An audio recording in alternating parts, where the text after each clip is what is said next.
Relier Maglan à Flaine en 19 minutes. Voilà l'ambition du Funiflen. Soutenu par les collectivités locales, le département, la région Auvergne-Rhône-Alpes, l'État et l'Europe, le projet d'ascenseur valléen se concrétise. Nous sommes en train de travailler sur le cahier des charges. Dès cet automne, nous allons recueillir des candidatures, quelques mois pour les examiner et en choisir l'une d'entre elles.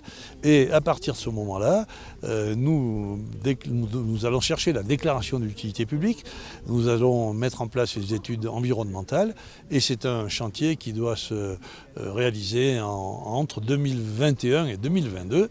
Il devra être terminé fin 2022.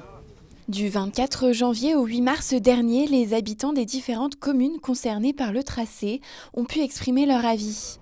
Certains ont profité des réunions publiques pour émettre des oppositions. Des habitants de Flaine et des Carreaux rejettent le tracé retenu. Dans la vallée, le lieu d'implantation de la gare de Maglan est lui aussi critiqué. Des débats qui n'inquiètent pas les porteurs du projet. Je pense qu'issu de la concertation, nous avons confirmation que c'est vraiment le tracé idéal. Vous savez, le principe de l'ascenseur valléen, c'est qu'il faut partir du point bas, du fond de vallée, pour aller au cœur de la station par le tracé le plus direct. Parce qu'il faut que le trajet soit compétitif et soit une vraie alternative avec la route.